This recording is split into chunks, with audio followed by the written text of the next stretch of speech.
Hello student, this is Hemant Raikwal, teacher of Mount Vitra Z School, Jhansi. In today's video, student, we are going to study History Lesson 3, Nazism and the Rise of Hitler.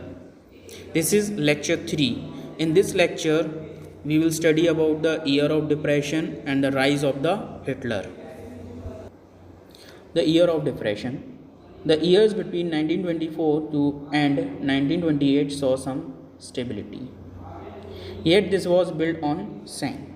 Germany recovery short-term loan by USA to give a war guilt. But Wall Street Exchange crashed in 1920. Wall street exchange क्या है यहाँ पर is a share market. अब share market जो हुआ जो कि USA का बहुत नीचे आ चुका था इन 1929 में. People sold their share fearing the Fehling in the price. अब उनको डर हो गया था कि कहीं ऐसा ना हो कि जो उनके जो पैसे हैं वो डूब जाएं क्योंकि यहाँ शेयर मार्केट बहुत नीचे आ चुका था. National income of USA fail by half. Effect was felt world wide. और इसका जो इफेक्ट हो रहा था वो हर जगह आपको देखने को मिलेगा. 24 अक्टूबर 13 million shares were sold. If you compare with the money that means 1 crore 30 lakh. Economic crisis had a deep impact on Germany economy. How? Industrial production was reduced to 40% in 1932. Workers lost their jobs or were paid reduced wages. Unemployment 6 million, that is 60 lakhs people unemployed हो चुके थे.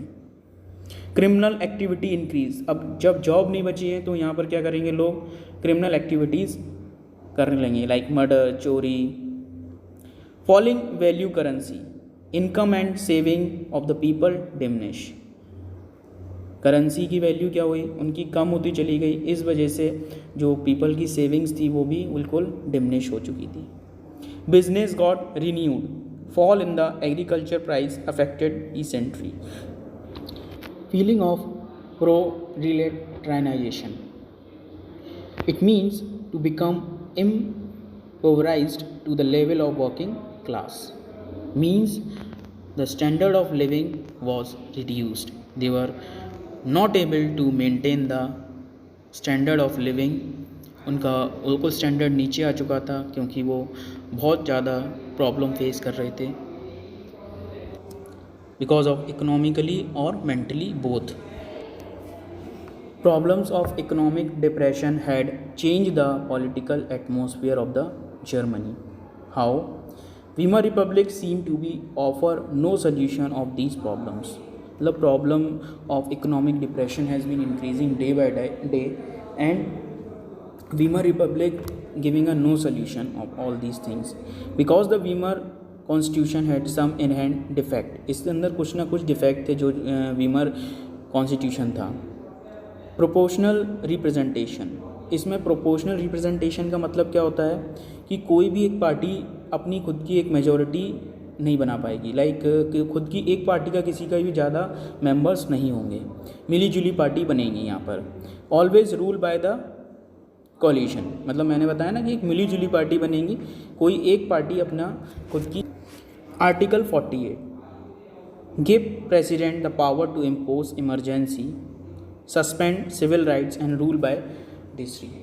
तो इसका मतलब ये होता है कि यहाँ पर प्रेसिडेंट के पास पूरी पावर है कि वो इमरजेंसी के टाइम आपसे सारी पावर ले ली जाएंगी और जब कोई भी लॉ बनाना होगा या कुछ भी नया इम्पोज करना होगा वो चाहे तो अपने ही बिहाफ पर सारे न्यू लॉ बना सकते हैं.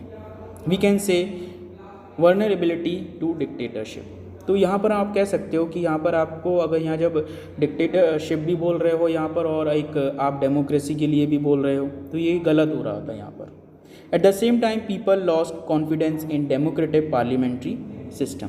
तो यहाँ पर लोगों को का जो भरोसा था डेमोक्रेटिक पार्टी पर वो सब डूबता नज़र आया. Now the next topic is Hitler rise to power. He was born in 1889 in Austria. He was enrolled himself in army during the First World War.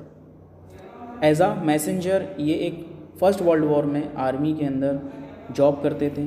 फिर उनका एक प्रमोशन हुआ, he was got the promotion and became a corporal and earn medals for bravery. He was very disappointed with the German defeat and treaty of Versailles. जैसे कि आप जानते हैं कि ट्रीटी ऑफ वर्सल्स जो हुई थी, वर्सलिस जो बहुत ही हर्ष थी, और एक तो वो बहुत परेशान थे क्यों यहाँ पर जर्मनी हार चुकी थी और उनके ऊपर बहुत सारे अत्याचार हो रहे थे लोगों के ऊपर। जर्मनी के जो पीपल्स थे वहाँ पर वो बहुत परेशान थे because of this defeat. In 1919 joint German workers party. अब यहाँ पर हिटलर ने 1919 में एक वर्कर्स पार्टी को ज्वाइन किया and took over and rename in the national socialist German worker party. I am again repeating, national socialist German workers party was renamed as Nazi Party. He was a very powerful speaker and good orator. वो बहुत अच्छा बोलते थे और लोगों को अपनी तरफ अट्रैक्ट कर लेते थे जब वो बोला करते थे। कौन? Hitler. Focus to undo all the injustice done by Germany, promise to build strong nation, weed out all the foreign influences and conspiracies against Germany.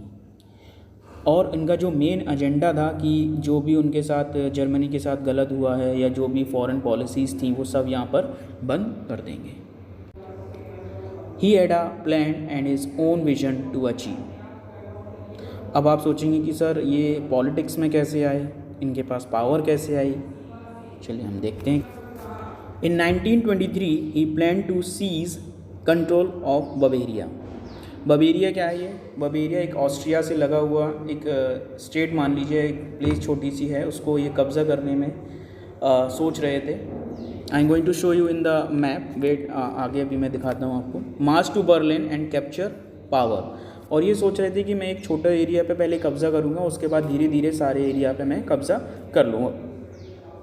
But he was failed. Arrested for treason.